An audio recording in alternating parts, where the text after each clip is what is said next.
One very muddy river after heavy, heavy rains. And the winds are so strong that the waves are lapping upstream. It's pretty obvious right there. Downstream's that way. So, I've been poking around the garden because yesterday's heavy rains and today's, well, I mean it's high winds because apparently tonight or tomorrow night is going to go down to freezing. Right now it's shorts weather, that's mud, and short sleeve weather, and all of that. So, what I was doing earlier, I do want to show you, because the day after a deluge like we had yesterday, it thunderstormed all day with like 2 breaks. So we got a lot of inches of rain, I think. Something I want to show you is how I use that. This bucket was for some new plants we'll look at later, to test how my drainage is going. So because all of the ground is so very saturated, none of this is going to soak in. So we get to see what happens to the water and whether it's getting towards the foundation.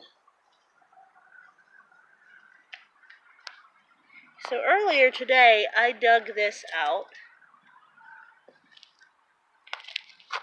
as best I could. And what I discovered is this rock right here, you know, visually you can tell it's closer. It's a bottleneck. Let's pour a bit more water so you can see what happens. This rock now has a big, this one, has a big empty space underneath it, but also that kind of looks like it's not enough. This also has an empty space underneath it, but again, kind of looks like it's not enough. So I'm going to dump the water out here this time, so it's a little less specifically directional.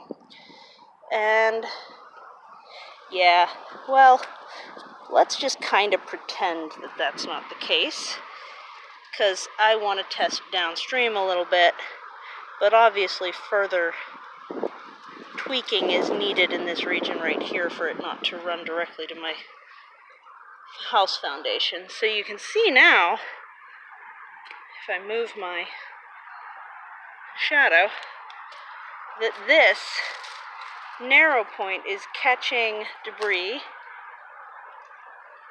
and also is just narrow enough that, well, this doesn't go down to the foundation, but it reduces the amount that gets to pull in and make my elderberries more hardy. So that's an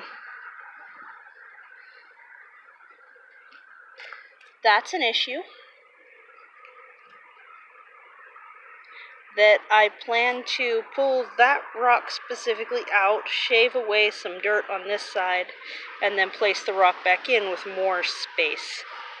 The tool that I use to dredge my little channel there is a dandelion digger. And then I just used my hands, this blue, that's just I use that to collect my indoor compost. And then I used my hands to pull out the leaves and some silt and just pile that on top of. So that stuff's usually pretty fertile, I hear. Edible Acres says so. You can look them up there on YouTube also. And I also had pulled all the leaves out of here. Just look, ostrich fern baby. Ostrich fern baby. That's excellent. I only planted one, so I'm very excited that there's 2. But I'm also finding that I thought that the leaves were allowing enough space underneath for them to pull the water all the way up the channel, but that does not seem to be the case, because as I moved them out of the way, the water comes rushing in. My shadow's in the way. No, the shadow of the hillside's in the way. So it's damp in there, but the water's not getting in there. So I'm going to have to actually clear this channel and probably dredge it with a hoe. And probably put the silt up on top of the embankment here to, you know, just kind of pile on, I guess. I don't know. But that'll help take a lot more of the water. But the water needs to get there in the first place. You can see that the water's still kind of deep in here. And then it's real shallow after that. I don't know, can you tell? Let's get a little closer.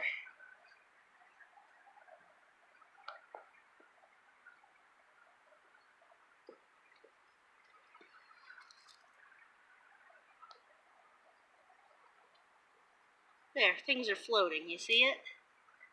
And then this is the narrow rock. And then it's real shallow and running after that. So it's just a backlog. Same thing as what we clearly have here. So my ingenious little trick didn't actually work for water coming from this direction. So I'll have to figure something else out, like perhaps the real solution will be to adjust this path so that it's this way a little bit and put another tall rock right here. Don't know. We'll see. We'll see. Yeah, so there's one other thing, and this isn't too long yet, so these are water feature developments that I've worked on today, because a day right after a heavy rain, like I said at the beginning, is a really good day to test, like, worst case scenario, water, you know? And these are all channels that'll drain down to just be soggy spots rather than actually being ponds. So, let's, whoo, we're a little bouncy, sorry. Let's take a look right here, huh? So if you haven't seen this spot before, this is my sump pump outlet. And so for several days after a heavy rain like we had, it'll intermittently kick out water. And as you can see, I didn't put water in this like we just did up there. So all of this puddling is just from draining out my basement. And in the past, including yesterday, it has simply run down that road. I think we actually ended up looking at that road yesterday in its drenched state. So here we have it in a non-drenched state and a good bit more water going that direction. Another thing that happened today is a friend of mine at a good healthy 6-foot distance, we traded off a whole bunch of daylilies out of that dug up disastrous mess for, and I potted them because I'm still gonna take some time to decide this pond's arrangement, but those are cattails in those buckets. And, you know, they really like to have their roots underwater, so that's what we're doing here, is planting cattails eventually permanently into this pond, but I want to be able to kind of adjust its shape and everything first. So I need to be able to kind of take them in and out for a little bit longer, because I was ready for them-ish. Not completely ready for them-ish. So, another thing is there is one little, and it did survive the winter, native flag iris right there. And given that I am slowly expanding the pond that direction, and I don't know if we can truly call this a pond, but hey, we'll try. I'm probably gonna have to move that. And I'll have to decide where to. And I'm finding that I keep falling in from that direction, so I may end up taking all of this extra soil and leveling things that I actually had previously dug out. Still kind of like braining through how this is going to work right here. And how to make sure the water is getting to places that I want the water to be.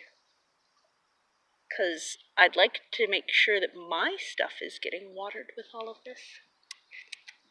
Call me crazy, but there's really nothing downstream of it until you get to the neighbor's garage. So, but nonetheless, this whole winter, just the little inlet before I put in this pond feature type looking thing, did keep the intersection from icing over, so that was great. So here we have it.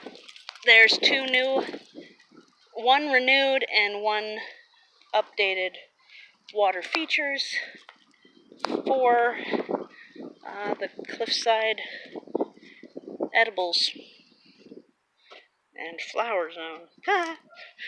Yep. So I hope you're hanging in there, making obviously good use of vacation time that lands right in the middle of a national crisis. So I'm just trying to stay sane and keep things rolling. I gotta look at an old video and figure out what those are, because I had written the labels for the seeds on the jugs that blew over there. So yay, I have no idea what that is. Okay. It's a summery spring day, but tomorrow will be colder.